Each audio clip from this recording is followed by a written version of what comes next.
who think I'm overrating Cousy. Remember this one statistic, and you can look up the year. I think it was 1961 and maybe been 60. Cousy was all NBA first team, and West and Oscar were in the league. That's all you need to know. All NBA first team, 10th year, 9th year, whatever it was, Oscar and West playing. Now, I know they may have been rookies or second-year players, but playing. Look it up. Let's talk to Jeff in Asheville, North Carolina, where Serena was. Jeff, did people get into that down there this week or not?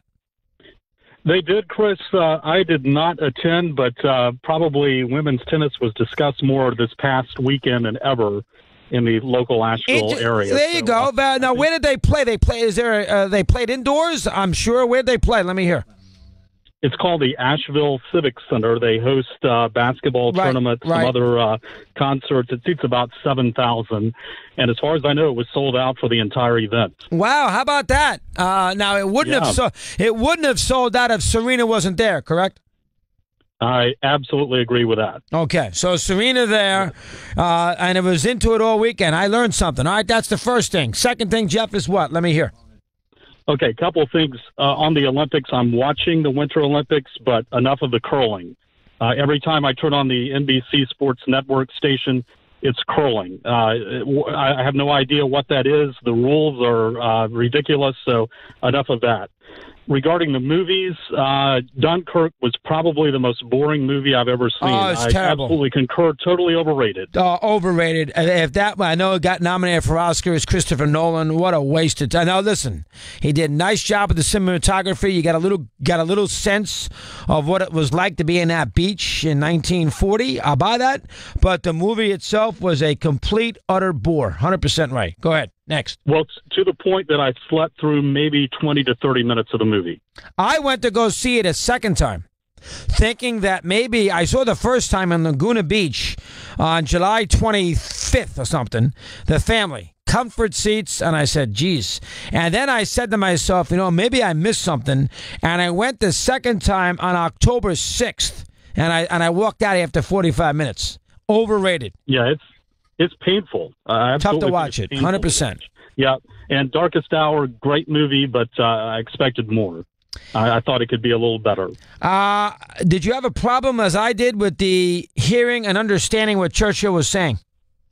Absolutely. And that happens in a lot of movies for me. I don't have any type of hearing problem, but when they go into these accents, it is difficult, and especially the English accent that was used. I did have trouble picking up a lot of the lines. Very, very difficult. And if not mistaken, Eddie, can you look it up?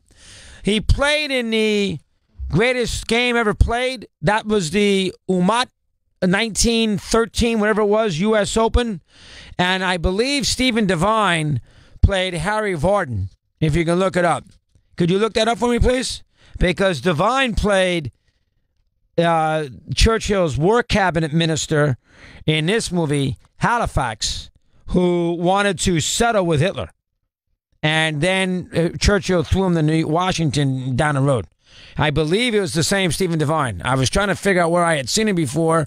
He's probably been in a lot of movies that I'm not familiar with, but I believe he was in the greatest story. It was the greatest story ever told. It's the movie about the kid who wins the U.S. Open in Massachusetts with the 13-year-old caddy, and he beats Ted Ray and Harry Vardon. That's golf, Eddie. Is it Stephen Devine? Can you please tell me that? Did he play Harry Vardon in that movie? I believe it was it not? Good movie. Who was? Yeah, well, that was, he played Francis Omat, whatever his name is. I'm looking for the guy who played Vardon. I believe it was Devine who was in this movie. Was it? And he's looking. We'll see if we can find that out. Vic in Long Island, he's on Mad Dog Unleashed. Vic, good afternoon. How are you today? What do you have for me?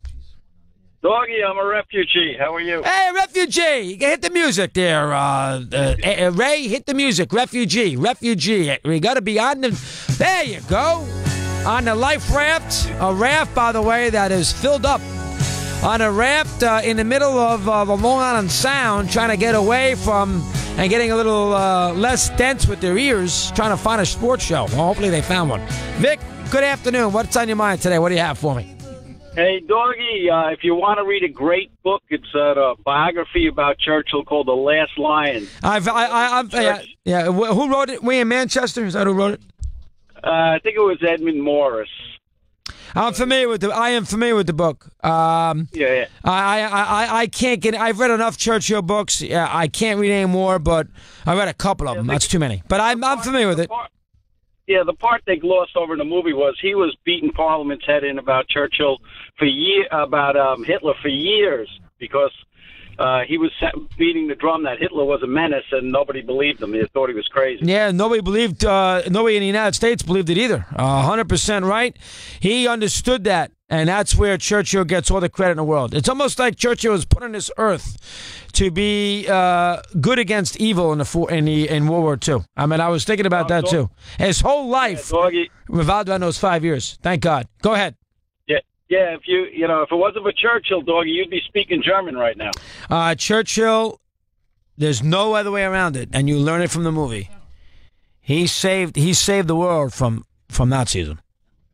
He at least put it off long enough where he delayed it until we could all jump on board. 18 in front of the hour, we continue. Mad Dog Unleashed.